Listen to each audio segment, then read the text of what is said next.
what's up? Hello, it's Katie Colson here. Welcome back to my channel. And today we're here to do I almost said long awaited. I mean, I guess a month is a long time to wait. But what was my plan going into that? Hey, what's up? Hello, it's Katie Colson here. Welcome back to my channel. And we're here to do the annual monthly wrap up, this time for the month of August, in which I read quite a bit of books. But before we get into it, I need to stop and thank the lovely sponsor of today's video, which is our friends at Book of the Month. Hi, okay, it is 1 a.m., but when I tell you I was at work and I got the notification that the Book of the Month box was in my P.O. box, and I raced there after work, raced there. This has one of my most anticipated books of the entire year in it, and I'm so freaking excited. Like, when I found out that this was gonna be in Book of the Month's picks, I was like, oh my God. I'm so happy. Okay. Killers of a Certain Age by Deanna Rayborn. It's kill or be killed, but they've been at this a long time. Are you fucking kidding? I'm literally so excited. I'm so excited. I love Deanna Rayborn so much. Like, if you don't already know. Hi, hello, my name's Katie Colson, and Veronica's Beatable series is like my life blood, okay? This is the same author of the Veronica's Beatable series, in which I love so much. So when I found out that she was coming out with a novel, like a standalone, about granny assassins, Book of the Month, always doing me right. And then we have Sarah Addison Allen's Other Birds, and this cover is just stunning, okay? And apparently this is about this girl that when her mother dies, she goes to claim her apartment, and it's at this like magical apartment complex, but the day she shows up, somebody else ends up dying, and she's like trying to figure out the mystery behind that, and all these like really weird, quirky neighbors that she ends up having when she gets this apartment. And God, these both sound so good. This is a subscription book service where every month the people at Book of the Month go through hundreds of upcoming and new releases, and they pick out 5 to 7 titles that they think that you should have your eye on. And this is going to be the lowest price for new hardcover release fiction that you can literally find anywhere. Like, let me tell you this. This book right now, this is $27 when you go to a normal bookseller. But with my code, Katie, at checkout, you can get this book for $9.99. And another thing the Book of the Month does that's like so absolutely astonishing is they have a skip policy. So even though they're picking 5 to 7 of the most hot topic best books of the month, they know that not every month are you going to find something that necessarily you feel like you want to have your eye on. So you can always just hit the skip button. You won't be charged, and you can just immediately put that credit toward the next month, or just not be charged at all, and it's absolutely fantastic. But thank you so much again to the Book of the Month for sponsoring this video, and let's get right into all the books that I read in August. Okay, we need to get right down into business because I finished 35 books so far this month, and I have them stacked in 4 different stacks. I guess at some point I thought like there was an idea of what the 4 different stacks meant, because they're all different sizes. And I kind of see like a vision I had, but clearly I've forgotten about it. So this is not gonna be in chronological order. It's not gonna be in best to worst order. It's not gonna be in any order, honestly, at all. But like, you're welcome, because chaotic content is like always keeping the content fresh. You know what I'm saying? One thing I am gonna do is intersperse the manga with the fiction, because we don't want anybody getting bored, okay? We need to keep it lively. Now, the first thing I read this month is I binged the rest of the series of Naoki Urasawa's Monster. And oh my God, I'm just now realizing, because these are the perfect editions, there's actually 2 volumes in each. And you bet your ass I'm counting that. Okay, I said that I'd finished 35 books. No, I finished 41, because this is 6 perfect editions, which would be 12 volumes. And listen, if you've ever read manga, you know I'm counting it. I'm only gonna hold one of these up because my muscle mass index is not that high. This is about, if you haven't heard of it, literally like this manga series is perfect. It's perfect, it's amazing. This is about Dr. Tenma. He is a brain surgeon, and he has a very high moral code of conduct. And a young boy, this very young child, comes in with a gunshot wound to the head, and he's going in to operate on him. And then the chief of the hospital comes and says, actually, the mayor just came in and he's more important. You're gonna work on him instead. And Tenma's like, no, the boy got here first. Like, I'm gonna work on him. So he chooses to override the chief of the hospital, goes in and works on this young boy, saves his life, and the mayor ends up dying because no one is as good as Tenma at this hospital. And obviously that causes a lot of unrest in the hospital as far as his career goes. And it's not looking great for him. But then all of a sudden, the chief of the hospital and everybody that's above Tenma or is would rival his position just oddly end up dead. They just all end up dead. But of course, the police are like, Tenma, you seem like you be the only one that's like really, really getting something good out of this, okay? And he's like, what are you talking about? I literally had nothing to do with this. And it kind of turns out to be that like years and years of going by, and there's like a bunch of people that are dying. And they all kind of seem related to this boy he saved. And his twin sister. And you're like, what's going on? Hello? And it's like, did he save the life of an evil murderer? Listen, y'all, it's fucking good. It's good. The twists, the turns. I got Gabby on this shit. We got Gabby Reads out here reading this shit. It is so good. And I'll tell you, it takes a really long time to get through each volume because there is so much going on.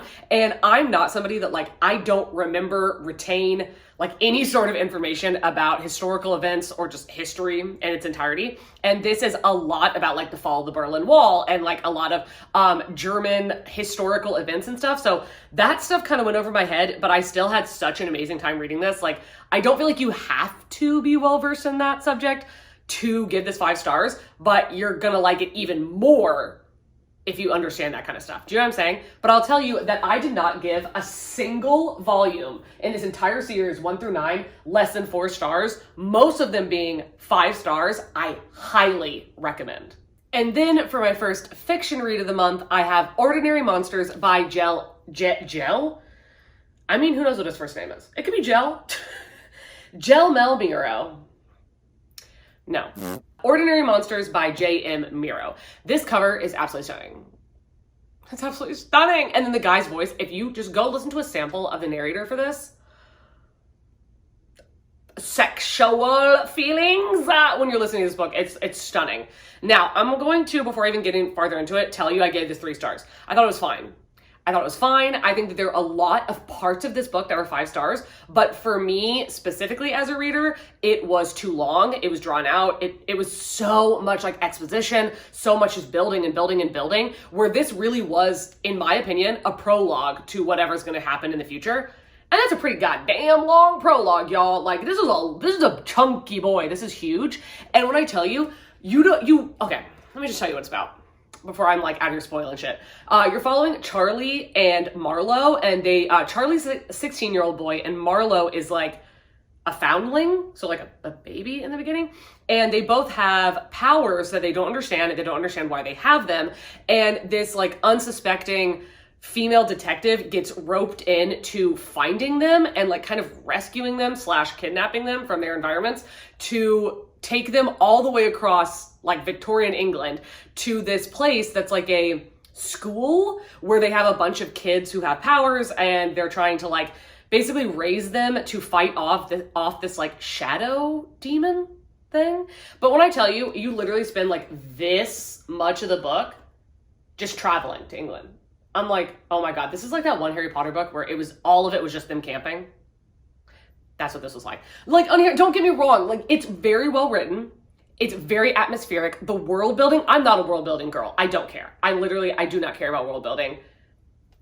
I don't give a fuck. But like, if you do, read this book. Like, this is a book that is so for a lot of readers. It just wasn't for me as a particular reader. Like, I am a character-driven person and I am a plot-driven girly.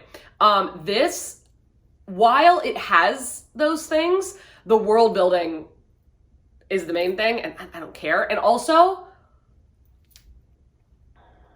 I had 2 favorite characters, and one of them they did real dirty, and I just don't see them being in the next book.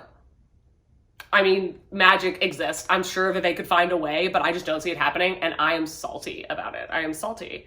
So, 3 stars. Oh my God. Part of me wants to give it 2.5 because it really like missed the mark for me, but I feel bad because it is a good book.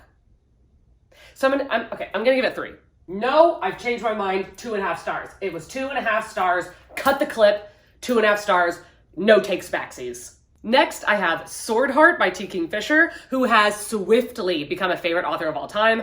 I have read 3 of her books and given 2 of them 2 stars, and then this one I gave 4 stars. I really, really loved this book. This is so, so cute. And honestly, when I first read it, I gave it 4.5 stars, and then now, after a little bit of time, I'm like, okay, maybe this is like a 4-star, but like, God, it's so good. This is such a good time. Riley Marie threw me onto this train, and God bless her. God bless her for like forcing T. Kingfisher down my throat, because I couldn't be happier about it. I am well and truly obsessed. I'm obsessed. She just has a way of writing where like, this is a romance, okay? And if that's not really your thing, which for me, it isn't. Like, I like romance to be the subplot. I don't like it to be the main plot. But T. Kingfisher just has this way. She has this voice. She has this voice of like adult female characters and their ideals and the way that they talk to each other and the way that like the romances that they want to have and that they covet is so goddamn interesting to me. And she's so funny. Like, she is so hilarious. Like, I'm pretty sure one of these tabs, well, yeah, was just for funny, and there's a bunch of them. And then I have a tab for, oh my God, so cute. And then for feminist and for other. And like, she's so, literally, the feminism that she has in her books, it's iconic. It's iconic. Okay. So this book is about Hala, who is a housekeeper who her great uncle suddenly, and without much understanding as to why, without much logic, he has gifted her his entire estate. And her family is super upset about it. Super upset. And they are not cool people. They're not. Okay. So they basically are holding her hostage in this room, locked. She can't get out, and is like, you're going to marry your cousin. And once you marry your cousin, then you can come out and he will be the one that runs the estate and he'll own everything, because women, you know, aren't worth shit. So she's like, no, I'm good. And then in a fit of like desperation, she's like, I would rather die than be this guy's like sex slave, basically. So she has there's this really old sword that's on the wall. This all happens in the first chapter. And she takes it out, and when she unsheaths it, because she's gonna kill herself with it, a guy pops out of the sword, like a genie. And his name's Sarkis, and he's literally like an enchanted sword. And now, because she's the one who wields the sword, he's bound to be like her bodyguard, basically, and protect her. And when I tell you, this man, what a man, what a man, what a mighty good man. Oh my God, Sarkis. Sarkis is so, like, he's amazing. He is amazing. Like, no, it's not like, yes, there is that like overprotective. He's been living in a sword for the last 100 years. So like his jargon isn't up to par of the rest of the people. But like, there is an overprotectiveness. There is like the giant guy and the small girl. But when I tell you, it is still so feminist. It's so feminist. He is a feminist. And it is like just a breath of fresh air. It's so good. And it's them, him saving her from getting married to her cousin in the most hilarious, iconic way. I really, really, really want people to pick up this book, because this is hard to get your hands on, because it's not, I don't think it's at bookstores. I think that you have to like buy it on Amazon or ask for your bookstore to get it. But I love T. Kingfisher, and she deserves everything. Okay. And then for a manga that I binged, first I read the first 3 in The Promised Neverland by Katie Shirai. Oh my God, I'm sorry if I'm butchering that. I truly am. But then I ended up getting the 4th volume on my Kindle, and then I found 5, 6, and 7 at Half Price Books, binged it, and like I am well and truly obsessed. I'm pretty sure I gave all of these 5 stars, and if I did, I might have given like one of them 4 stars, I think, and I don't even remember which one it was, but I love this manga series. Basically, you are following a group of babies to 11-and-a-half-year-old kids that live in this orphanage called Graceland, or it's Graceland, right? No, Gracefield. I was like, Graceland is Elvis, Katie, hello? So, Gracefield. And everything's perfect. And they have a mother or mom who is the runner of Gracefield. And she seems like, you know, capable, but also scary. But these kids will get adopted, and then they never hear from them again. But they're like, oh, well, it's just because they're so happy because they found a family. But then one day, one of the kids, is she on the front cover? This little girl, she gets adopted, and the other kids see that her stuffed rabbit, which I know in Japan, I think it's called Shy Bunny. Yeah, so Shy Bunny, she leaves it behind. And they're like, oh my God, she can't sleep without it. We have to give it to her. And they're never allowed to go to the gate. Like, that's forbidden, is to go to the gate. They've never been outside the orphanage, ever. None of them have. None of them have any experience of beyond the gate. So these kids are like, don't worry, we're the oldest. We'll take care of it. So they go to give her Bunny back. what they find. Oh my God. Okay, listen, it's a horror. This is a young adult horror. It is terrible. There's so much shit that happens in here that like actually gave me goosebumps. Goosebumps, had to put the book down and walk away. And if you've read this, Sister Crone, the illustration of her goddamn face is so scary to me. It is so scary to me. I can't handle it. But I don't want to spoil it for you, like what's going on beyond the gate, but there is so many twists and turns. Like I can't believe that I read 7 volumes and I'm still like, this has not lost any speed. No speed lost. It is going. And there is something that happens in this 6th volume with his character where you find out like where he came from, that I literally dropped the book on the ground and walked away, and I didn't come back until the next day. Because I was shook it. And I would also say that I've heard from not only a bunch of people online, a bunch of manga tubers, and then also people that I know in real life that say, do not watch the anime because the anime is terrible and it will put you off reading the series, which is incredible. So I would highly implore you to pick these up. I gave all but one of them 5 stars. Y'all should have warned me. Like, are y'all my friends or not? Okay. I read Battle Royale, Angel's Border, story by Kashun Takami, who is the one who wrote Battle Royale, but like, okay. Let's just jump the gun. I gave this 1 star. I hated it. It's so boring. Like, how dare you take a concept like Battle Royale and come out with 1 volume. It's 1 volume and it be this boring and like literally gives you nothing to the story, okay? So this is basically, if you've read Battle Royale, if you've read it, there is 1 chapter about like the head girls, like the principal of their class or whatever, these girls that all kind of form an alliance and go and stay in this house. And then some shit goes down, but it's all in like 3 pages. And those 3 pages are this volume. I already know what happened. I read the book. I already know what happened. And even if I hadn't read the book, I'd still be sitting here like, okay, because I didn't like that chapter in the book. I didn't like it. I thought it was way too fast. It was just ridiculous and was really playing on like, oh my God, girls' emotions. And I'm like, okay. And I didn't like that chapter and I didn't like this. I did not realize that was all we were going to get. I didn't like that. And then also, let's talk about tragedy real quick. So there is 2 chapters, okay? Now, this is where it ends. You're like, what is this? All of this is just the dialogue. Like, it's a transcript of what happens in here. And I checked, like, going through to see if there's anything I was missing. No, it's just, this is just telling you what happens in here like it's a movie script. What is the reason? Speaking of our Lord and Savior, T. Fisher this month, I also read The Twisted Ones. I'll tell you that it feels like a precursor book to The Hollow Places, which I gave 5 stars, whereas The Twisted Ones, I gave 3.5 stars. Now, I loved it. I had such an amazing time, but you could tell that it was one of her first books, or one of her first books that wasn't like The Clockwork Boys and like her fantasy, more like young adult. And it is this woman who is going to her grandmother's house, who is a big SOB. Okay, she's a bitch.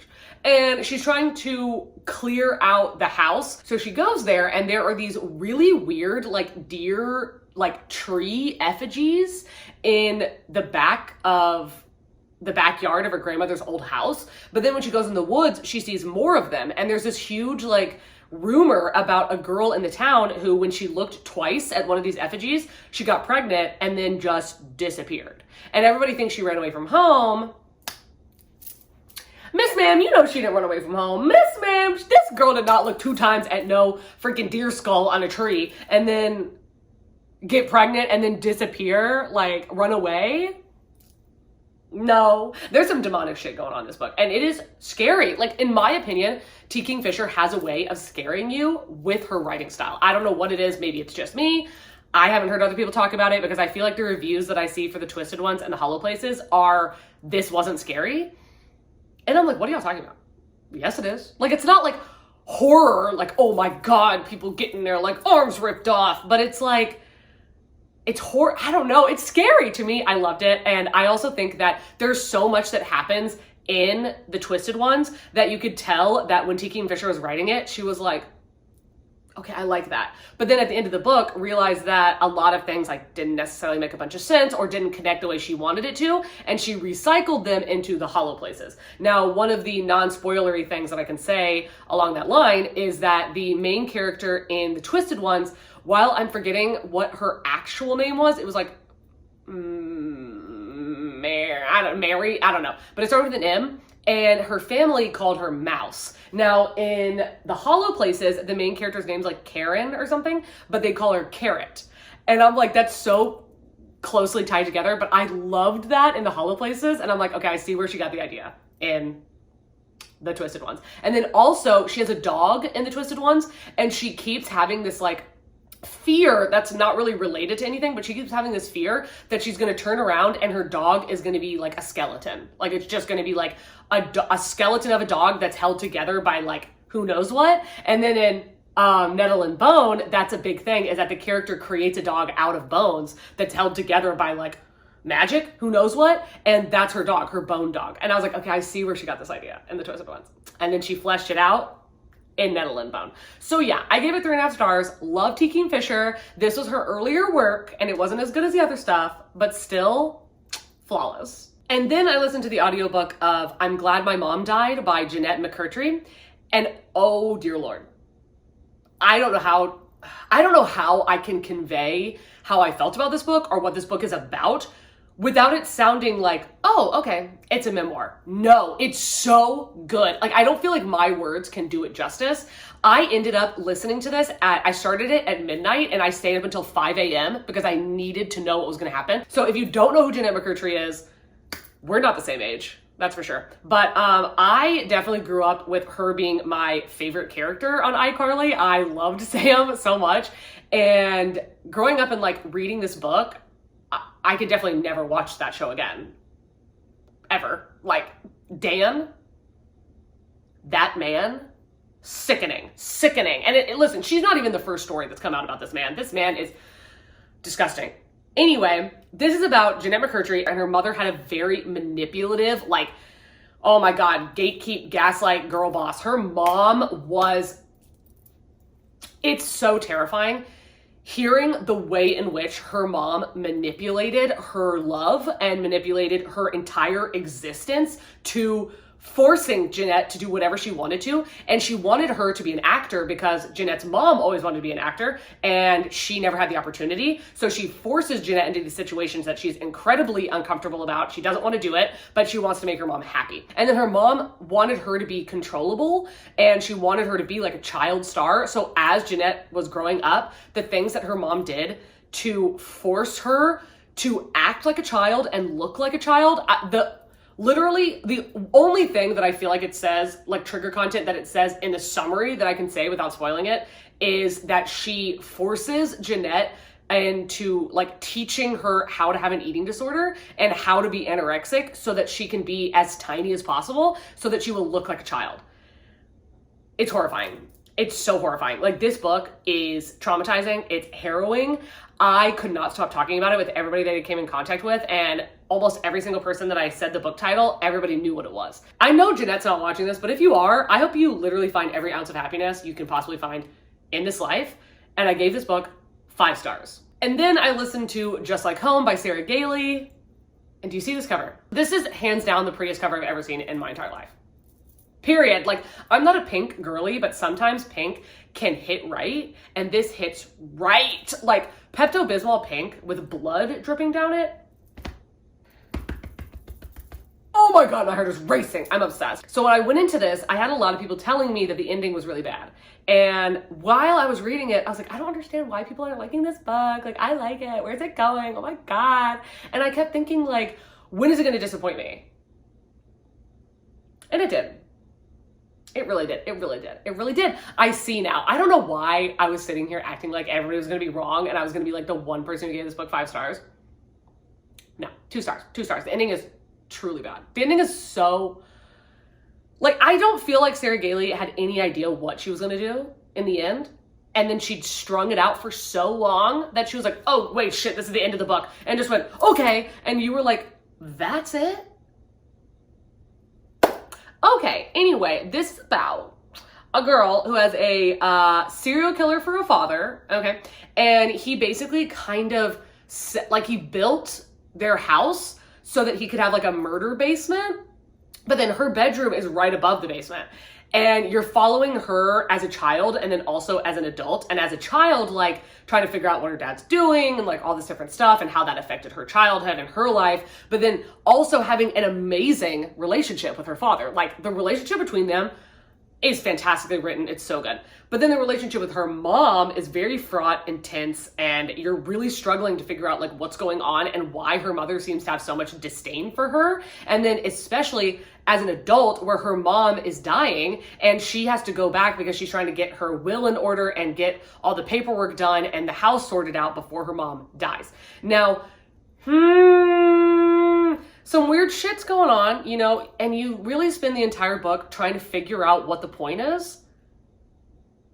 And I'm not going to say there's not a point, but it's not a good one. And I gave it 2 stars instead of 1 star because I really do love Sarah Gailey's writing, and I really liked the relationship between the daughter and the dad, and then also the daughter and the mom. Even though it was not a good relationship, it was very interesting.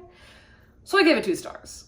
Okay, listen, I read this. There is an entire reading vlog for this. It's like over an hour long, and there's no spoilers until the very end. So if you want to watch that and see my individual thoughts on these, you totally can. But if you're wondering why they're ranked this way or why they're stacked this way, it's because they're ranked, all right? Now, Assassin's Blade is on the bottom because y'all are hilarious. I'm not going to read that book. I'm not doing that. And then Tower of Dawn, because why does this book exist? And then we have Queen of Shadows because I was super, super bored. And then we have Crowd of Midnight because it's fine, I guess, but like it was super boring also. And then we have Kingdom of Ash because, in my opinion, a war can't go on for 1,000 pages and nobody died. Not to say nobody died, but like basically did anybody die? Throwing shade. And then also it's like every single chapter something crazy would happen and then it would be like, oh my god, but we lived. Okay, George R. R. Martin is out there like literally cackling into the night. And then we have Throne of Glass, which I really liked. I gave this 3.5 stars. It's basically like a murder mystery prologue for the rest of the series because there really isn't any magic in this. It's just like a quest or like a trial and murder mystery. And then we have Heir of Fire, which I really loved for the magic. And I liked for the characters, but then Empire of Storms, I loved for the characters. These characters, oh my god. And then also you can tell, we had a lot of tabs going on, okay? Now, the 3 that don't have tabs in it is because I realized pretty quickly that I wasn't going to be keeping these books at that point, and was like, why am I continuing to tab these? Why? Like, I don't understand. Anyway, y'all do not need me to tell you what these books are about because I feel like I truly am the last person on BookTube to have read them. But what I'll tell you is that none of these got above a 3.5 star. So... And then for yet another, I know it looks like 3 books, but technically they're 6 volumes, so I'm counting it as 6 books I read because, again, it's my channel and I can do whatever I want, and if this makes me feel better about myself, that's what I'm gonna do. I feel accomplished. That is Death Note. So I read volumes 1, 2, 3, 4, and 5, 6 of Death Note. These are the black editions, so they are combined. Let me just go ahead and tell you if somehow you don't know what these books are about. Like, I'm genuinely confused. We are following our main character, Light, and then our other main character, L. So Light is really, really smart. Like, honestly, too smart for his own good. And there are these things, are death gods called shinigamis, and they have death notes where they will look down on the world and they will write down a human's name. The human will die, and then the death god will take the remainder of their life. So a death god can honestly just live forever unless they're so bored and stupid that they keep forgetting for like 1,000,000 years to write in the book, which apparently does happen, which I think is quite funny. But anyway, Ryuk, this jokester, oh my god, he's such a menace, like I can't. He's super bored and he's like, I'm just gonna drop my death note into the human world just to see what's gonna happen, just to like shake things up. And of course, Light finds it, okay? And he writes a name in it and realizes that he can essentially be a god and he can kill anybody who he thinks doesn't deserve to live and should die, and he takes it upon himself to do just that. Okay, but then we have Elle, our other main character, who is of a similar age and incredibly intelligent, and he basically works for like the FBI. He is the one who set up this task force to catch light. So, of all of these volumes, here's the thing I'll say. Volume 1, I gave 3 stars because while it is so funny, like this volume is really hilarious. Like Ryuk is so goddamn funny. It's really funny and so fast paced. Like there's no exposition. You get thrown in. There's like 1 page of telling you like what the Death Note does, and then boom, we're just murdering people all over the goddamn. Love that. But the rampant misogyny in this book is vile. Anyway, wouldn't say that you shouldn't read it, but those parts just, I couldn't do it. And then volume 2, I ended up giving 4 stars, and I did tab a lot in this because this book really is genius. Like there's so many power moves that Light is making, and especially the ones that he's making against Elle, who is equally as intelligent as him, and him trying to hide from him while also look like he's trying to work with him is so incredible. I really liked that. But Misa gets brought into this. If you've seen the anime or whatever, Misa is like the Harley Quinn to Light's Joker, and she is not a good depiction of women. Not at all. But then, here's the thing. The Black Edition Volume 3. I gave this 2 stars because I was so bored. This took me an absolute age to finish this. I was slogging through this book, and that's why there's no tabs, because this is about a Yatsuba like business group who one of them has a Death Note, and Elle and Light are trying to like figure out who it is and how to stop them. And I'm like, I don't care. I don't care about them. I don't care about these random men who are trading stocks. I don't care. And it was like the entire fucking book. And I'm just like, listen, bring Ryuk back. Like, I'm sick of it. So anyway, I am highly like, it's making me not want to pick up the rest of them, but I do really want to, but then I also don't. So I don't know. Let's go ahead and talk about both of my Smut Salon book club picks for the month of August. The first of which being So Happy For You by Celia Lasky, and the second being Daphne du Maurier's Rebecca. Now, as you can tell, I'm not done with it. And I'm supposed to do the live show tomorrow. Love that for me. Okay, obviously, I'm going to pop back in at the end and give you like a review and synopsis about this because I'm not finished with it yet. But just so you know, I am making my way through that book. But this one, So Happy For You by Celia Lasky. If you want to go on a Patreon and watch the live show for this, you can, because I have a lot of things to say. And I have not seen any single person I know read this and not like it. Every person I know has given it 5 stars or at the least 4 stars. And when I tell you this is a 1-star book, this is one of my like low 5, like this is going to be in my 5 worst books of the year. I really highly doubt something's going to knock this out and go to 6th place because I hated this book. I hated it. I hated every sentence. I hated every character. Like literally the character that you're supposed to dislike is the only character I was rooting for. I hated this. Hated it. And then luckily I asked Olivia, we were on live on a Patreon reading sprint, and I asked her, I was like, listen, wink, wink, it's a book with a pink cover. You gave it 4 stars.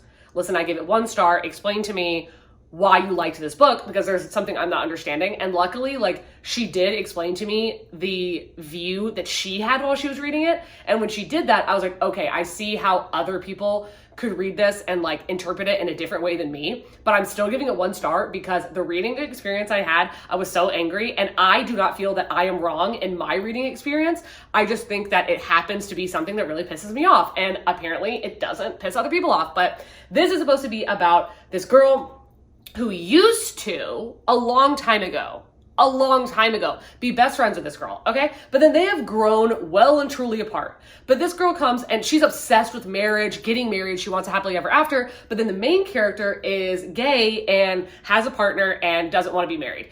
And the old best friend is like, hey, will you be my maid of honor? And the main character is like, we don't even talk. But okay, like, how do I say no? Okay. And then while she's doing all this bridal party stuff and she goes to this like secluded island for this wedding, she starts to feel like the bride is trying to kill her. And she's like, this is crazy. Like, I'm crazy, right? And okay, here's the thing. That sounds well and truly great. This main character, I'm trying to think of a time that I hated a main character, or I hated a character that we were supposed to like so much. Like, I think In a Man Called Ove might be like the only character that I can think of where I was like, I'm supposed to like this guy? Disgusting. This main character, she doesn't like marriage. And that's totally fine. Am I looking to get married? No. But am I telling everybody who does want to get married that they're stupid? No. This main character is the epitome of like when somebody asks like a guy what their zodiac sign is and another dude is like, don't tell her that. Those kind of guys that shit on astrology is what this main character is like. She is an asshole. She's an asshole. She is a raging bitch. And it is disgusting. The way that she treats the other characters, the way she treats anybody. Like, if you do not exactly agree with her ideals, then you're stupid. And she's going to sit there and just keep talking and talking and talking and talking and talking, raging until you let go and appease her and act like she's right.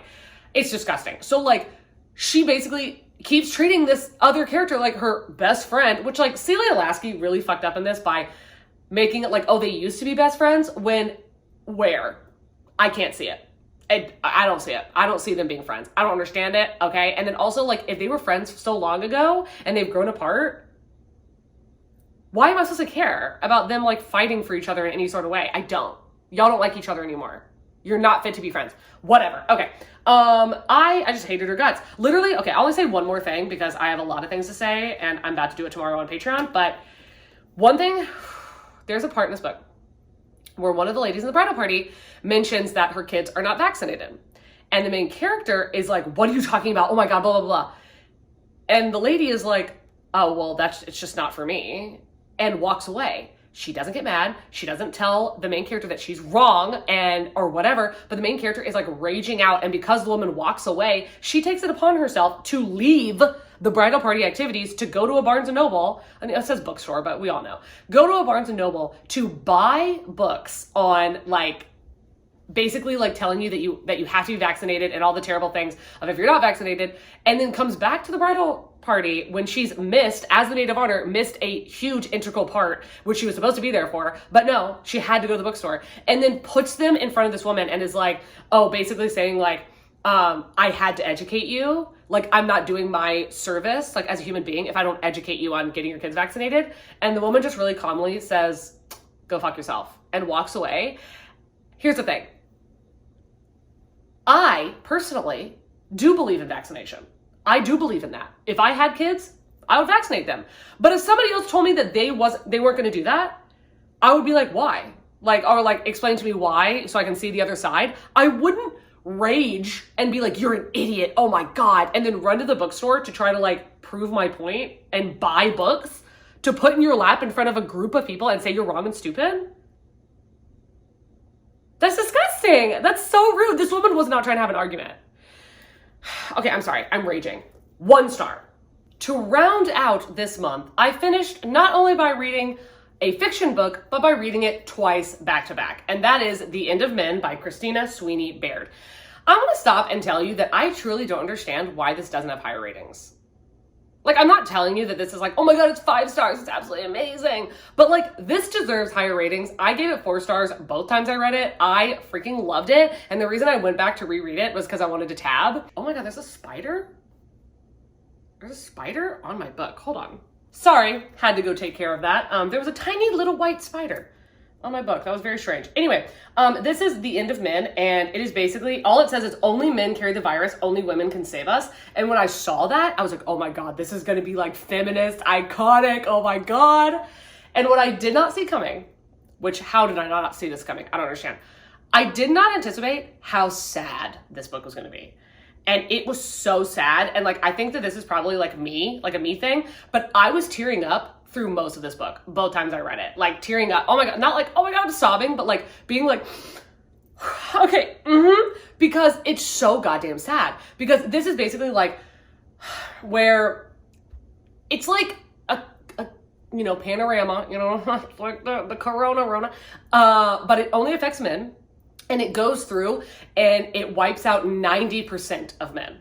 and very quickly. Like in the entire world, 90% of men.